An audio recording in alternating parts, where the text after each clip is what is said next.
Amen, beloveds. You may be seated. I think we can give a round of applause to Jesus. Not to me, to Jesus. Amen.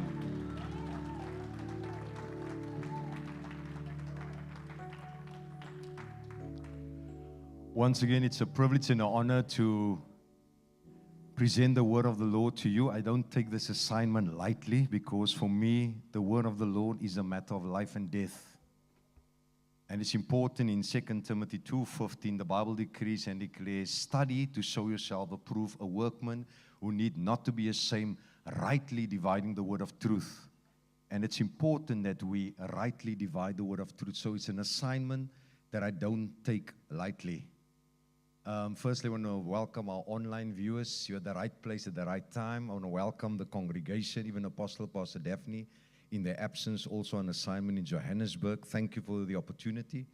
The leadership as well, allowing me to share this word with you. This word was birthed a few weeks ago in the service while the Apostle was ministering, and the Holy Spirit said to me, prepare a word. And I'm like, but nobody asked me to preach. And lo and behold, just before I left the parking lot, Apostle came running to me and he asked me, don't you want to preach on the 23rd of March? And I had two thoughts that I wanted to share with you this morning. But the worship team, thank God for an anointed worship, confirmed the word through the songs. Because as ministers of the gospel, when you prepare, you always feel like, Lord, there's something that's in my spirit, but what do you say? In the week, I've got this YouVersion Bible app, and the exact text that I'm going to minister from was one of the texts for the week. And I say, but God, but God. So, beloveds, we do have a theme, and some of the word will touch on elements of the theme, but we will not be the core focus of our team, and that's being passionate of God's work, being passionate about God's work. That's our theme for the next 2 weeks. But also allow me to welcome Auntie Felicia, my wife's aunt, who's here with us. We all know us, Auntie Kabi, and my wife's cousin, Jessica, and my very good friend, hy het gesê, sy welkom nie vir my nie, because hy is kind, but John, of my good friend of 29 years, he's also here. He's a regular at our men's camp. He's not a friend, he's my brother. We come back, way back. We were opponents on the soccer field. And then we became teammates. And I can say he's one of the best strikers that I've played with. So welcome, John. It's good to be here. He scores goals, guys. That's bicycle goals. We call him the bicycle specialist. Maar hy het 'n bietjie oud geraak die barres en nog altyd bicycle, maar nou moet hy maar tricycle.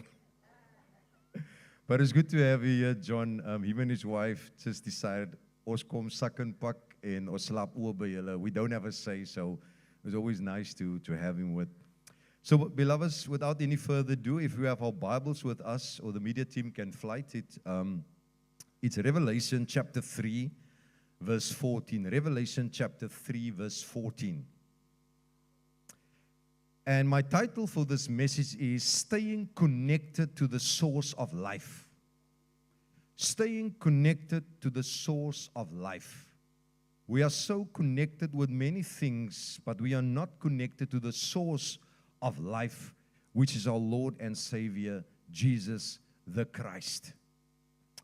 So out of respect for God's word, we will read corporately on the count of 3. You may be seated. 1, 2, 3. To the angel of the church in Laodicea, write, these are the words of the Amen, the faithful and true witness, the ruler of God's creation. I know your deeds, that you are neither cold nor hot. I wish you were either one or the other. So because you are lukewarm, neither hot nor cold, I'm about to spit you out of my mouth. You say, I am rich, I have acquired wealth and do not need a thing. But you do not realize that you are wretched, pitiful, poor, blind, and naked.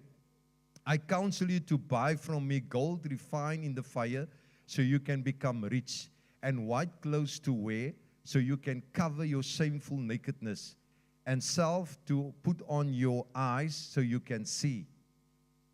Those whom I love, I rebuke and discipline. So be earnest and repent. Here I am. I stand at the door and knock. If anyone hears my voice and opens the door, I will come in and eat with that person and they with me. Amen and amen. May God bless the reading of His faithful word. Let's bow our heads and close our eyes. Father God, we honor you. We honor you for your word, which is a lamp to our feet and a light unto our path. Sanctify us with your truth. Your word is truth. I pray that you will anoint your servant. Your word is already anointed. I pray, may the words of my mouth and meditation of my heart be pleasing and acceptable to you. So as I expand on your word, may we become doers of your word and not just hearers, because faith cometh by hearing, hearing the word of the Lord. We honor and we praise you, Father God, as you've been with us in the worship and the praise, O Lord. Be with us in the word, in the mighty name of your Son, Jesus the Christ. Amen and amen. So, beloveds, this text, especially verse 20, behold, I stand at the door and knock. If any man opens the door, I will come in and dine with him and him with me, is a verse that we normally use on gospel tracts for unbelievers. Anybody know what I'm talking about? And that's something that I also believe. That's why it's important to rightly divide the word of truth. Because as we can see from the text, it says, write to the church of Laodicea. So in other words, it's a message for the believers and not for the unbelievers. That's the one thing that I've discovered after studying this text.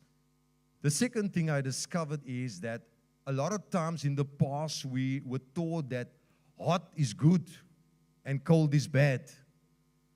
But it's not what the text say. Jesus said, I would prefer that you are either hot or cold, but because you are lukewarm, I will spit you out of my mouth.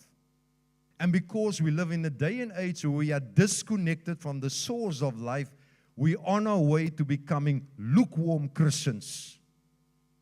Christ is just a tick box on a Sunday, or on a Wednesday, or on a Friday morning prayer, or on a Sunday morning men's prayer.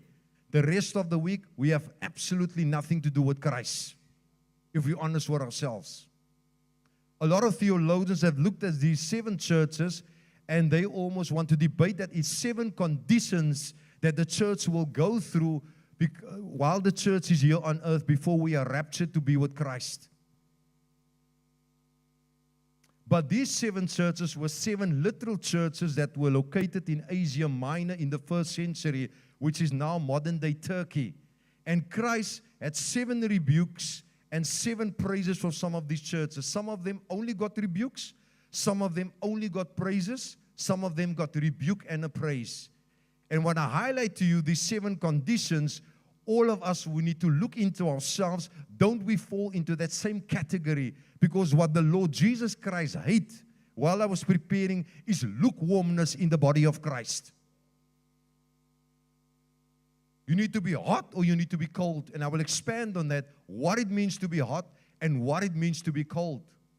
So these are the 7 conditions. If I can just backtrack on the other 6 churches before I get to Laodicea, because I believe Laodicea is the church and the condition that the 1st century church had that we have today in modern Christianity, a lukewarmness. And lukewarmness is almost like inducing vomiting in Christ to spit us out of His mouth. When I make tea for my wife, I must put it 20 seconds in the microwave so it can be nice and hot. I don't like it so hot. When it's out of the kettle, the milk, I drink it. That's fine. No, she loves that because hot is good. Some people, when they go to the tap, they don't want lukewarm water. They want cold, refreshing water. So let's look at the 7 churches. And I just have a praise and a rebuke. Ephesus, they praised, they endured, they hated evil, and they did not tolerate those who claimed to be apostles and they were not. That was their praise. Their rebuke, they have left their first love. Smyrna, they praised, they endured persecution, and remained faithful despite hardship. And they had no rebuke. Pergamum, they praised, they held fast to their faith despite the city's pagan influences. They rebuked. Some members, not all of them, followed false teachings and compromised their faith. And don't we live in a day of compromise? Thyatira, their praise, the church was commended for their love, their service, their faith, and their patience. Their rebuke, they allowed Jezebel, a woman who practiced idolatry, to teach and seduce the church. And we all heard about the spirit of Jezebel. It's a spirit of rebellion. Sardis, their rebuke was considered dead and had a reputation of being alive, but they were not.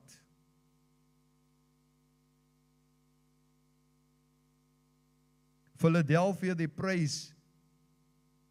They had a small amount of strength, and yet they kept God's word, and they did not deny His name. And then we come to Laodicea. No praise, just a rebuke. You were neither hot nor cold, but lukewarm. And because of this, I will spit you out of my mouth. As many know, I love to teach. I love to do research to get the historical context to bring it home to you why this church was rebuked by our Lord and Savior Jesus Christ. So Laodicea was a city that was founded by Antiochus II in the year 261 to 246 BC. And he named the city after his wife, Laodice. Now this city that John the Apostle spoke about when he got the revelation from Jesus Christ on the Isle of Patmos, they were known for three things. Number one, they were known for their immense wealth. They had the wealth of gold reserves. They were very wealthy. The second thing they were known for the textile industry. So I can just imagine, if I can bring it home, your Louis Vuittons, your Gucci's, they were wearing it because the city was booming with textile. The other thing they were known for was the manufacturing of black wool. They were known for that. And the third thing they were known for, they had the best medical school in the ancient world with the best doctors. So much so the doctors treated very severe eye diseases with their eye salve that they have produced. But there's one thing that they lacked. With all the wealth, with all the textile, with all the best medical doctors they had, they lacked water. Can you believe it? They lacked water. They did not have a natural spring of water. So what happened was that they had to get water from another source. And the two cities that were there were Colossae and Hierapolis. Colossae was known for their cold, refreshing water. And the city of Laodicea had to pipe in those water. But listen to this. Colossae was 15 to 17 kilometers away. So you can imagine when that cold water come to them, it's lukewarm. Why? They were too far from the source. On the south side again, they had Hierapolis, who was known for their natural hot springs. And they needed the hot water for medicinal purposes. Because they will have these mud baths where people will lay in it, and there's calcium and calcified water that will bring healing to them. So imagine if you pipe in it from 10 kilometers away, by the time it gets there, it's not hot, it's what? It's lukewarm. So in both directions, they were far from the source. So the letter to the church of Laodicea was not a letter that's written to them because of their commitment to Christ, but it was to do with their condition of their heart. It was not about their comfort, because they were very comfortable. It was about their conviction to Christ. And it was also not about the control that they had, but because of their compromise. And we need to ask ourselves today as believers, what are the things that we're compromising on? Because it's nice to be in control. As Pastor Wayne said, there was a time that he had nothing, he had no control, but he knew his source was Christ. So Jesus come, and he starts by saying that he is the Amen. And what it means is, he is the certainty and the guarantee of what God has promised concerning the Messiah. He reaffirms that as the Amen. Then he says he's the beginning of creation, building up to them, letting them know because of their lukewarmness and their compromise, you need to reaffirm who he is and who he should be in their lives. The question is Jesus the Amen of your life? Since the Son of God was the creator of all things, he is thus the beginning of all creation. And here he says to them, you are neither hot nor cold, but you are lukewarm. And because you are lukewarm, I will spit you out of my mouth. This is the harsh reality that we face. If we have to do a self-examination of our walk with Christ, since we got saved, where do we fit in? Hot, cold, or lukewarm? And because of this, Christ said basically to them, the church had become indifferent and a lazy group of Christians who had lost their zeal for good works and evangelism of the area that they were situated in. Lukewarm also means that they were neither for or against Christ. They did not openly oppose Christ, but they also did not actively pursue Christ. That's the stage of lukewarmness. We don't openly oppose the gospel, but you don't actively pursue Christ. And this condition disgusts Christ because they abandoned their faith. And here comes the self in. They were self-reliant, self-absorbed, self-deceived. They say even in the verse before that, we have need of nothing. Why? And isn't these the essentials of life? We want money so that we can buy things. Nothing wrong with that, beloveds. Please, nothing wrong with that. If you have more than enough, be a blessing to others who don't have. That's why God bless you with more than enough. Because He is El Shaddai, the all-sufficient God, the God of more than enough. So if you have that, be a blessing. But they said we have need of nothing, not even you. That's what they openly said to Christ. And He had to bring them down to earth. The second thing that people need is they want money to buy things, to wear nice clothes. Absolutely nothing wrong with that. And then thirdly, if we are ill, we want to afford the best medical cover. And these are all the things they had, which is basic essentials of life. But yes, Christ came and He said, because of all these things that you think you have absolutely nothing. Sure. We've got nothing we need. We've got gold. We're one of the richest churches of the 7. We've got the best medical school. Our textile industry is booming. The only thing we don't have is water, and you come, you say we have nothing. Are you kidding me, Lord? I'm educated. I've got a thriving business. In fact, multiple businesses. I'm a CEO of a company. I'm doing well at school. I've got the best friends. I have the best car, I have the best houses. I don't need anything. And that is the very criteria for lukewarmness to creep in. And may the Holy Spirit convict us today if we are drifting towards lukewarmness. The second thing they said, I am rich. The city was a banking center. There were possibly several in the church who were rich and thus trusted in their riches for security. However, their financial affluence had made them spiritually useless and fruitless. Never let our wealth make us spiritually useless and fruitless. May God help us. They had possibly become lukewarm because they trusted in the contribution of their money without having to be physically involved. They gave money, but they were never physically involved. They were not at the heart of the gospel. We will pay people, we will export things and import things and outsource things, but we don't get physically involved. No, but I give money to the church. No, I watch online. I don't need to be there. They know my heart. I'm there in spirit. We want you here physically, beloveds. If you're able to, we want you here physically, just so you know. That's how the body of Christ are being built. That's how we share love. That's where we have communion and fellowship. The Greek word is koinonia, which is fellowship. That's what God wants.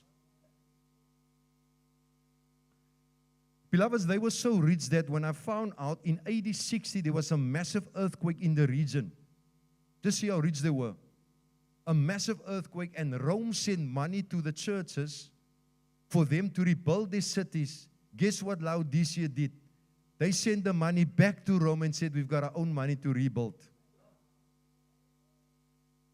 That's how rich they were. That's why they said to the Lord, we have need of nothing. We are sorted. Thank you, Lord, but we are sorted. We got this. Beloveds, that clock is ticking for us, and I'm only warming up.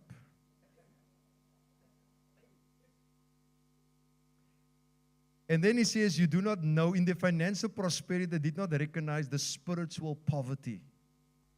May God help us. Financial prosperity does not mean spiritual prosperity.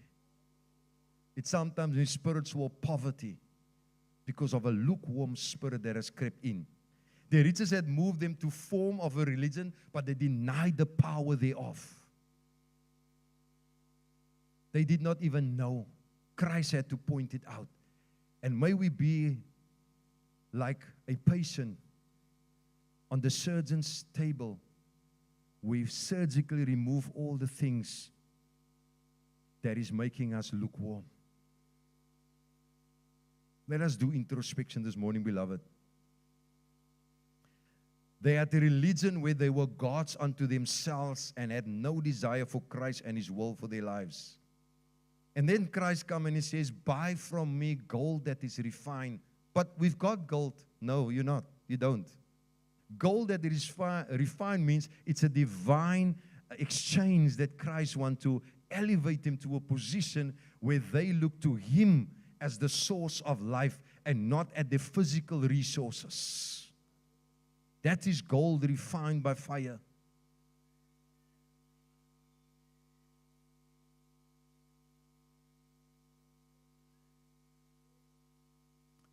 Then he also says they need to dress their spiritual nakedness. Remember, they were famous for black wool. Christ wants to give them white garments of righteousness. We all know black represents darkness and wickedness and waywardness and apart from Christ, but white represents purity, holiness, and righteousness. Your booming textile industry means nothing if you're not clothed in white garments. Then he comes and he says, verse 19, I rebuke and chasten everyone that he loves. And a lot of people get confused with this, and I had many conversations over the years with people of other faiths, and they say we are all God's children. It's not true. It's not true because you don't know the Bible. John 1:12 says, but as many that has received Him, to them God has given the right to become children of God, even those who believe on His name. If that's not you, you're not a child of God. You're part of God's creation, but you're not a child of God. I don't say it, the Bible says it. I'm not being disrespectful to you. I'm just giving you what the word of the Lord is saying. And a lot of people miss that. No, we're all part of God's. No, you're not. If you haven't made a commitment for Christ, and remember a day that you bowed your knee and invited Christ into your life and live for Him and bear the fruit thereof, you are not a child of God. So coming to church every Sunday doesn't make you a Christian, let alone me sleeping in a car making me a car. I mean, in a garage making me a car. Or working at a bakery doesn't make me a bread. So coming to church every Sunday of the Sunday and you've never committed your life to Christ does not make you a Christian. You had enmity with God. The wrath of God is going to come upon you if you don't make right. And this is what Christ wanted to tell to the church of Laodicea. And that condition is prevalent in our world today in modern Christianity. Oh, that brother and sister so on fire. No, they're not.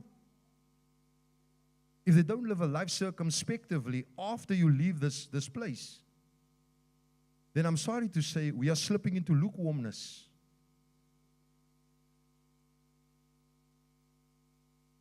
Are you still with me, beloveds? He says here, be zealous because the rich have the tendency to outsource their work for the Lord. Here Jesus says that they must become directly involved, bringing forth fruit worthy of repentance according to Ephesians 2:10. We are ultimately saved from sin, saved through Jesus, and saved for service. Don't sit on your gifts and abilities.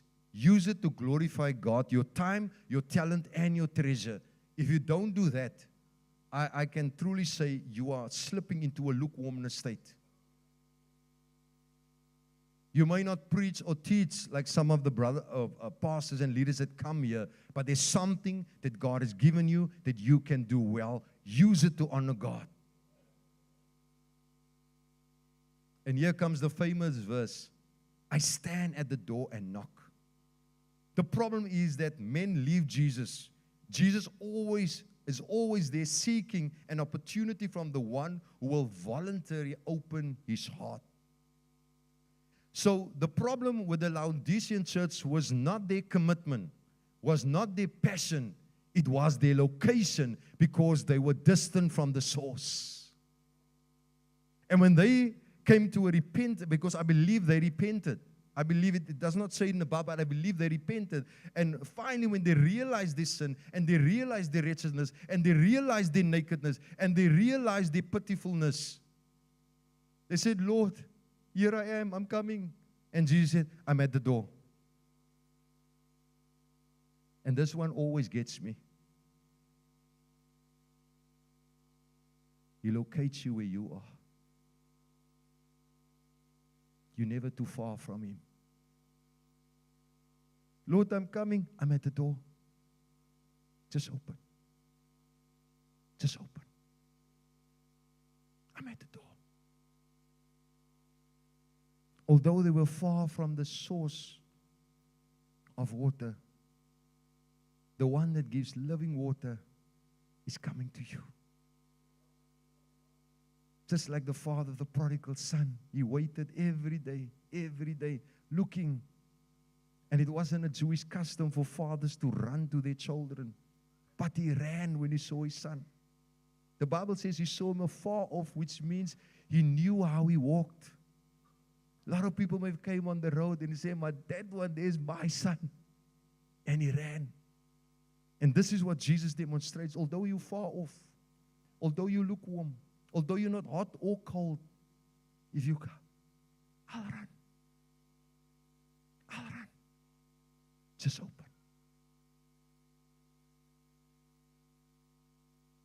Christ is even saying, you've shut me out, but I will not hold it against you.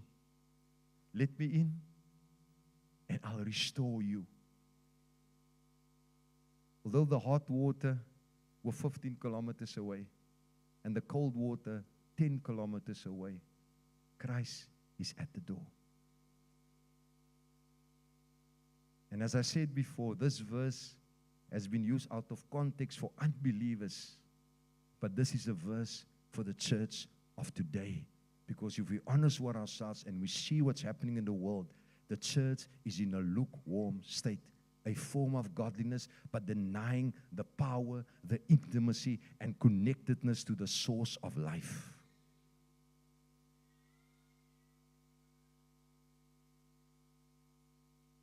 So the question is, as I draw it to a close, what can we learn from the church from Laodicea? We need to recognize that we are wretched and miserable and sinners in need of a Savior. Paul comes in Romans 7 when he says, Lord, help me to do the good that I want to do and not the evil that I do not want to do. But he asks the question, who can save me from this dying body? And he gives the answer, thanks be to God for Jesus Christ. Let's be honest with ourselves. We struggle with sin on a daily basis, but we should not be consumed by sin. I always say this, that a believer sin because of weakness, but an unbeliever sin because of habit. We don't make a habit of sinning. As long as we in this flesh suit, we will always have a struggle with sin until we get the resurrected body that was not made by hands, human hands, but by God. And beloveds, I don't know about you, what's happening in the world. I want to be absent from the body and present with the Lord. Honestly. Because there's a greater hope awaiting us. I always say this, if we want utopia here on earth, eternity won't be appealing. But God allows struggles and suffering so that we long for eternity. Because once we're there, all the heartache and pain will just be a figment of our imagination. And that is my message to us this morning. Get connected to the source of life. Come nearer because He's at the door.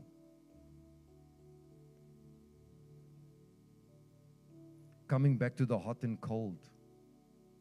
Hot means you need to be a healing balm for those you come in contact with. Cold means you need to be refreshing when people come into your presence. So the church are commanded to be hot, a healing balm, and cold, refreshing when people come in contact with us.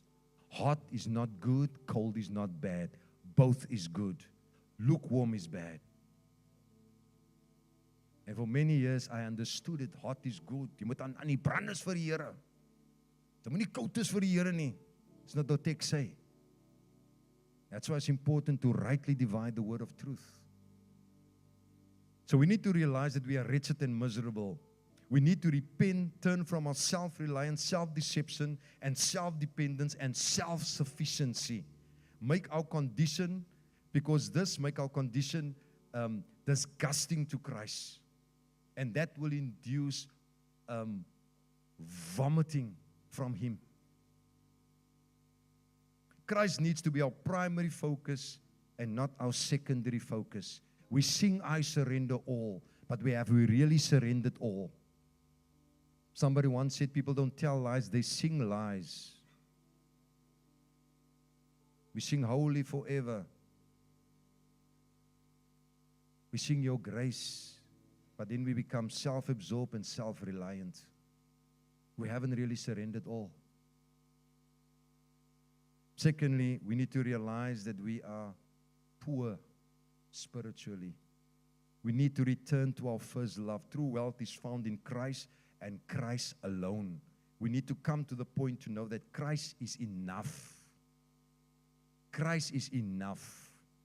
He bought us with a price and we are His. We owe Him our lives. Having an intimate relationship with Christ changes everything. Because intimacy means into me you see. We see into Him as He sees into us. That's intimacy. I have intimacy with my wife. I cannot have that with anybody else. If it's anybody else, it's called adultery.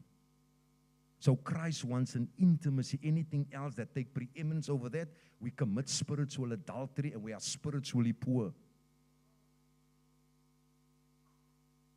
James 4:8 said, draw close to me as I draw close to you. So the invitation is always there.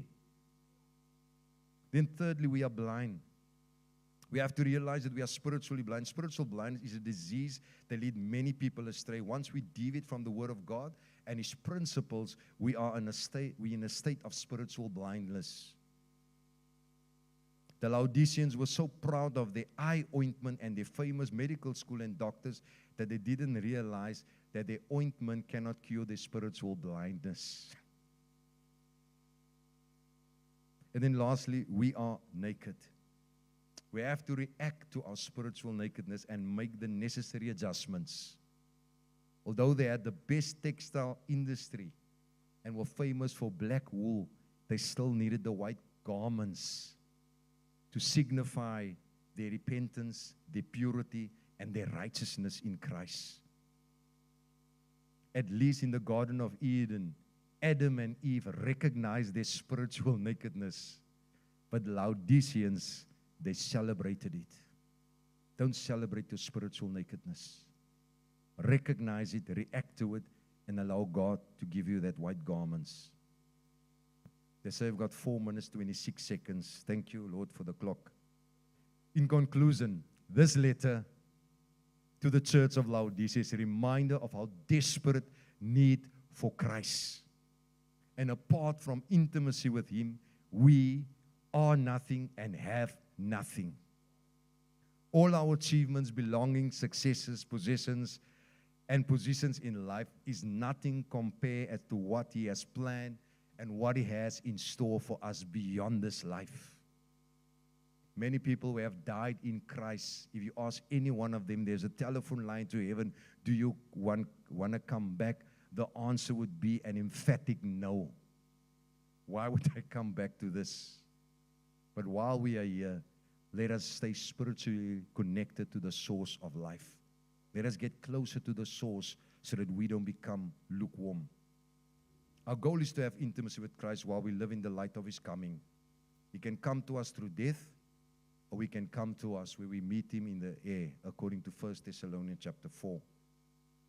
Live ready, live expectant, beloveds. Live holy, live victorious in Christ. May the Lord bless you. Amen. Amen.